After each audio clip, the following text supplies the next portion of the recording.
What is going on, guys? It is Wrestlelamia here, back with another video. What happens when live television gets too live for the WWE's reputation or a storyline? Well, they erase it from WWE history through the magic of television editing. Be sure to subscribe and hit that notification bell as we look at 10 moments the WWE edited out of existence for being too shocking.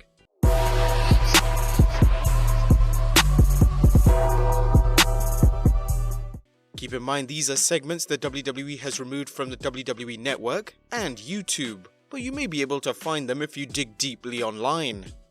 Number 1. Kofi flips off Samoa Joe. When WWE fans learned Paul Heyman and Eric Bischoff were being brought in to revive the WWE's ever-declining ratings, they had no idea the company would shift towards an edgier direction.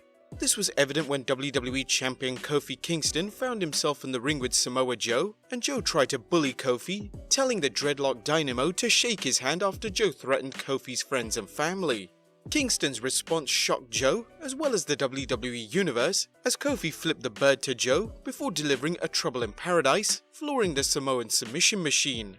In an interview with TalkSport, Kofi discussed the move. Creating a cool moment is really what our goal is all around. Anytime you go out into the ring and you get a chance to do something that will get people talking, you take advantage and you try to do it. The coolest thing about the middle finger to Samoa Joe was that nobody ever expected that to come from me.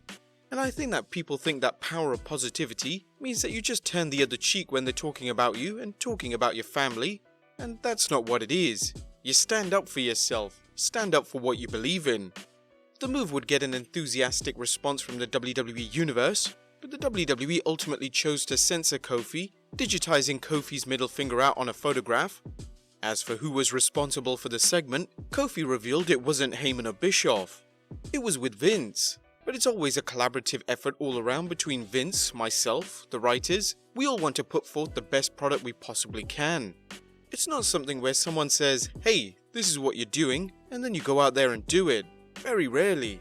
Like promos for the New Day, we're given something and we often kind of crumple it up, take an element or two out of what we're given, and make it into our own, and that's the way you're able to succeed in this industry. Being able to create something that generates interest, but is also true to you. Because if it's not, people see through that. It's a big collaborative effort that all of us are on. We're all on the same team just trying to put forward the best product possible. Number 2. The Mandy Rose and SONYA DEVILE tease. In late June, the WWE began teasing a possible romantic angle between Mandy Rose and SONYA DEVILE. And while romantic angles have been popping up more frequently in the WWE, including real-life romances such as that of Seth Rollins and Becky Lynch, it's unusual for the WWE to portray a lesbian angle. Typically when they do, they're poorly executed, whether it's Eric Bischoff's HLA segments or when Mickie James stalked Trish Stratus. However, the WWE looks like they may be teasing a romance storyline between SONYA DEVILE, the WWE's first openly gay superstar, and Mandy Rose. After a backstage brawl between Ember Moon and DeVille, Rose appeared to be looking lustily upon DeVille. In a subsequent match, DeVille defeated Moon in the ring, leading to Rose caressing DeVille's hair in a possibly affectionate way. However, the WWE then deleted it from its YouTube uploads, leading some to wonder if the WWE was cooling off the angle. Either way, it had fans speculating whether the WWE would run a romantic angle that wasn't degrading from the LGBTQ community, as the Billy and Chuck fiasco was. Number 3. Undertaker Pyro burning him at Elimination Chamber. In 2010, The Undertaker was preparing to defend his World Heavyweight Championship in the Elimination Chamber, a cage match notorious for being tough on superstars' bodies. However, the dead man's body was subject to hellacious punishment before he even entered the ring, as during one of his elaborate ring entrances, The Undertaker was supposed to walk down the entrance ramp while fire shot up from the floor. However, the pyro went off beneath him. The Undertaker has an elaborate entrance which includes flames shooting up from various parts of the stage. As he made his way onto the stage, one of the flames was fired off directly underneath him and he was momentarily engulfed in flames. He quickly moved off that spot, drew down his jacket which caught on fire. The Wrestling Observer reported that The Undertaker suffered first and second degree burns on his chest and neck. Even that didn't slow him down as he went straight into the ring and wrestled for over 30 minutes. Perhaps not surprisingly, this wasn't the only mishap during the Elimination Chamber bout. The Undertaker's pod failed to close after he exited it, as did Chris Jericho's during the match. 4 years after the incident, Y2J recalled The Undertaker smelling of burnt flesh, and when asked if he could work the match, Taker told Y2J, "Yes kid, carry on." The Phenom would take 2 months off to recover from his burns, and needless to say, the pyrotechnician who mistimed the pyro was promptly fired. Number 4. Universal title reveal boos. The WWE Universe is known for letting the WWE know whether it likes something or hates it. Whether it was Batista winning the 2014 Royal Rumble, or the WWE's monster push of Roman Reigns down the fans' throats, the boo birds will show up whenever they feel it necessary.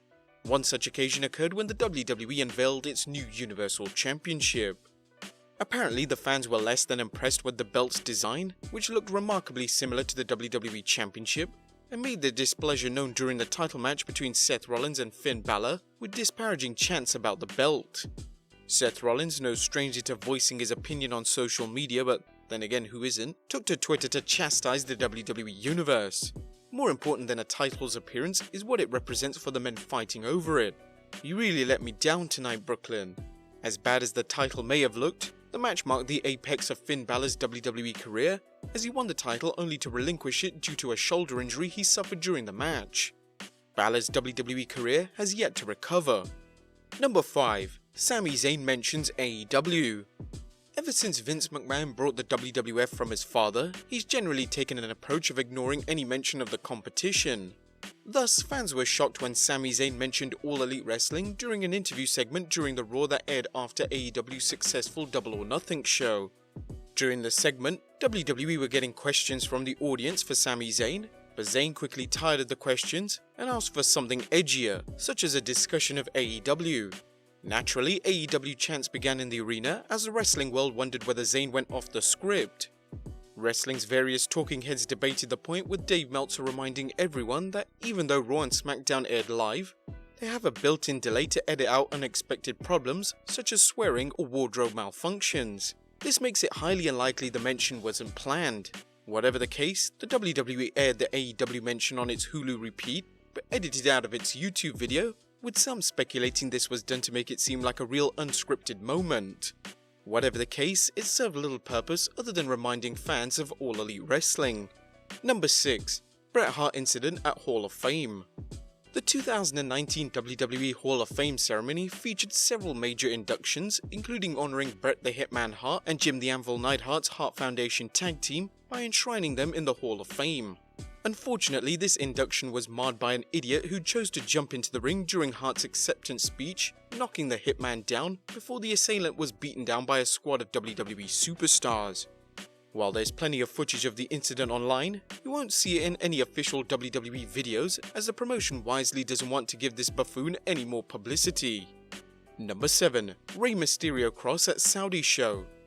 Rey Mysterio is well known for his exotic ring attire, including some of the most sensational looking masks in lucha history. Rey often wears masks with a Christian cross on them, but that wasn't the case when WWE held its Crown Jewel show last fall. Rey wore a mask with an R on it, and just to ensure that no one in the Saudi audience was offended, the WWE edited out the cross normally seen on Rey's mask during his pre-match graphics. Number 8. Editing out Rusev Day chants. Over the last few years, it's become clear that the WWE is reluctant to listen to its fans, whether it's ignoring negative reactions from fans to wrestlers the WWE is pushing, or pushing neglected wrestlers the fans get behind. A few years back, the WWE buried Zack Ryder, despite the Long Island IZ getting over thanks to a well-planned social media campaign on his part.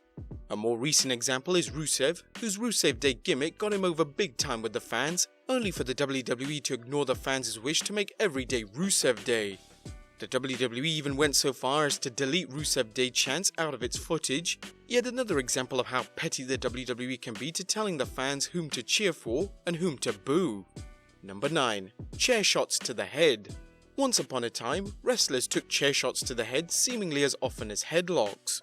However, as evidence surfaced of the long-time harmful effects of concussions, the WWE banned unprotected chair shots to the head, no doubt hoping to protect its superstars and perhaps to protect itself from the concussion-related injury lawsuit filed against them by a number of former WWE superstars. Be sure to check out our Behind the Titantron episode on the WWE concussion lawsuit for more details. As Fightful.com's Sean Ross Sapp reported, the WWE production employees have been told to edit out chair shots to the head on a lot of newly posted archived footage.